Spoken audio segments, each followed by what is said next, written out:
தொடர்ச்சியாக ஆளுநருடைய உரை மீதான இந்த மரபு தொடங்கும் பொழுதெல்லாம் நமக்கு வந்து ஒரு ஒரு ஒரு சலசலப்பு அவையில் ஏற்படுவது வாடிக்கையாக இருக்கிறது. இந்த நிலையில தற்பொழுது ஆளுநர் பதிவிட்டிருக்கிறது, ஆளுநருடைய மாளிகை பதிவிட்ட அந்த விளக்கமும் தற்பொழுது நீக்கப்பட்டிருக்கிறது. அதாவது ஆளுநர் RN ரவி அவையை விட்டு வெளியேறியது ஏன் என்பது தொடர்பான ஒரு விளக்கம் தமிழ்நாடு ராஜ்பவன் மூலமாக ட்விட்டர் பக்கத்தில் வெளியிடப்பட்டிருந்தது. தற்பொழுது அந்த பதிவும் நீக்கப்பட்டிருக்கிறது. அதாவது ஆளுநர் RN ரவி ஏன் வெளியே ஏறினார் என்பதற்கான ஒரு காரணம் என்பது அனைவருக்கும் எழுந்த ஒரு கேள்வியாக இருந்தது. இந்த நிலையில ஆளுநர் மாளிகையிலிருந்து ஒரு அறிக்கை வெளியிடப்பட்டிருந்தது. அந்த அறிக்கையில ஆளுநர் வெளியேறியதற்கான காரணங்கள் என்ன என்பது தொடர்பாக வெளியிடப்பட்டது. அதில் தேசிய கீதத்தை தமிழக சட்டப்பேரவை அவமதித்ததாக ஒரு குற்றச்சாட்டு வைக்கப்பட்டு தொடர்ச்சியாக தமிழக சட்டப்பேரவைக்குள்ளாக ஆளுநர் உரை தொடங்குவதற்கு முன்பாக இந்திய தேசிய கீதம் இசைக்கப்படவில்லை.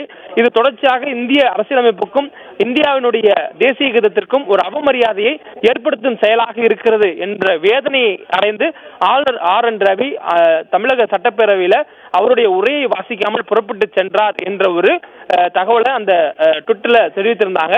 இப்போ அந்த ட்விட்டும் ஆளுநர் மாளிகையால் டெலிட் செய்யப்பட்டிருக்கிறது. ஏன் நீக்கப்பட்டது என்பதற்கான காரணங்கள் இதுவரை தெரியப்படவில்லை. அவர்கள் இதற்காக அறிவிக்கிறதுக்கான வாய்ப்புகள் இருப்பதாகவே கருதப்படுது.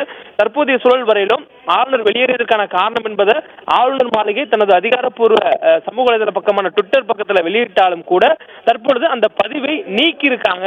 அந்த நீக்கியதற்கான காரணம் என்ன என்பதும் பின் தான் நமக்கு தெரிய வரும். ஒருவேளை கூடுதலான கருத்துக்களுக்காகவோ அல்லது மாற்று கருத்தினாலே அவர்கள் அந்த பதிவை நீக்கியிருக்கலாம் என்ற ஒரு கருத்தும் சொல்லப்படுகிறது. இந்த நிலையில தற்போது தமிழக சட்டப்பேரவைக்குள்ளாக ஒரு ஒரு கோஷம் முழக்கமும் ஆளுநருக்கு எதிராகவும் எழுப்பப்பட்டதாக சொல்லப்படுது.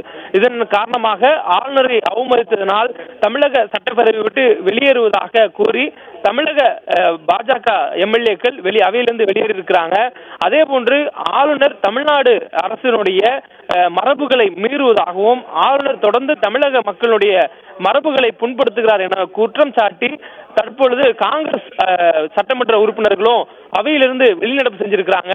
அதே போன்று சட்டப்பேரவைக்குள்ளாக யார் அந்த சார் என்ற பதாகையை ஏந்தி அதிமுகவினுடைய MLAக்கள் அவைக்குள்ளாக முழக்கங்கள் எழுப்பி தொடர் கோஷங்களை ஏற்றிருந்தாங்க.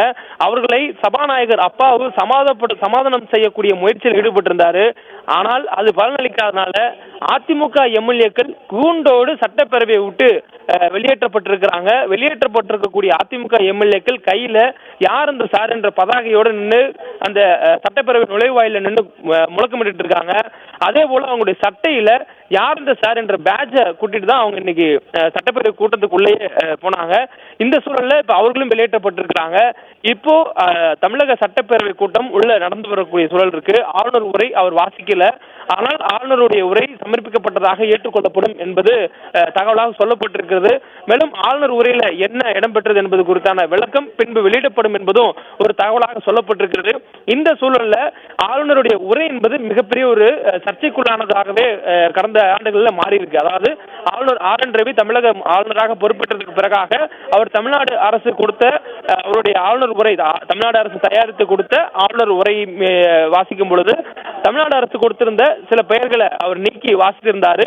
அது ஆளுநருடைய உரையில முதலில் இருந்த ஒரு சர்ச்சை. அதற்கு பிறகாக அடுத்த ஆண்டு நடைபெற்ற